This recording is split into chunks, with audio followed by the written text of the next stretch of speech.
নমস্কাৰ সকলোকে আৰু আপোনালোকৰ আশীৰ্বাদত স্বাস্থ্যটো অকণমান ঠিক পাই উঠি আহিছোঁ এই বিচনাৰ পৰা।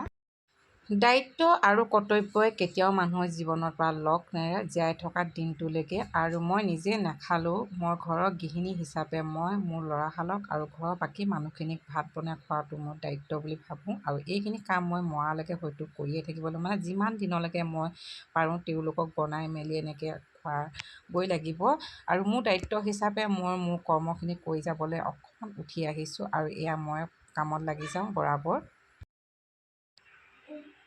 যদিও খন্তেকীয়া, আমাৰ প্ৰত্যেকৰ কাৰণে নিজৰ জীৱনটো অতি মৰমৰ আৰু তাক আমি সুন্দৰকৈ ৰখাটো হৈছে আমাৰ নিজৰ দায়িত্ব আৰু কৰ্তব্য। দালি আৰু কঁঠালগুটি ঔটেঙা সৈতে আজি মই বইল বনাম। সেউজীয়া শাক-পাচলি আমাৰ চকুৰ ৰশ্মিৰ কাৰণে বহুত ভাল আৰু ই আমাৰ স্বাস্থ্যৰ কাৰণেও অতি প্ৰয়োজনীয়। সেউজীয়া শাক-পাচলি আমি খাব লাগে। কলমৌখিনি এনেকৈ মানে অলপকৈ ডোখৰ চফা কৰি লৈছোঁ। মানে এইফালে থকা কলমৌখিনি অলপ পাতবোৰ বুঢ়া হৈছে, যিবোৰ বুঢ়া পাতবোৰ আঁতৰাই কুমলীয়া ঠাৰিডাল আৰু পাতবোৰ মই লৈছোঁ চফা কৰি ধুনীয়াকৈ।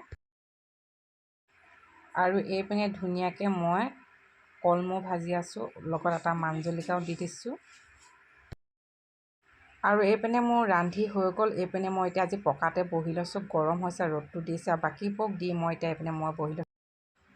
আৰু এয়া মই ভাতৰ পাতত বহি ভাত খাব লৈছোঁ। আজি দালি ঔটেঙা কঁঠালগুটি দেখিছিলে, দালি মই বইল কৰি লৈছিলোঁ, লগত কলমৌ দেখিছিলে মই ধুনীয়াকৈ ভাজিছিলোঁ। আৰু কেঁচা পিঁয়াজ দুডোখৰ কাটি লৈছোঁ ভাতকেইটা খাবৰ বাবে বেছি সোৱাদ হ'বৰ কাৰণে।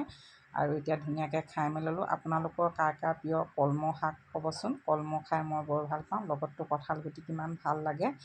আৰু স্বাস্থ্যটো ঠিক নাই বুলি সকলোৱে হয়তো ভিডিঅ' চাইছে যদি গম পাইছে। নিজৰ স্বাস্থ্যটোৰ প্ৰতি অলপ গুৰুত্ব দি অলপ খোৱা বোৱাৰ ওপৰত যত্ন লৈছোঁ।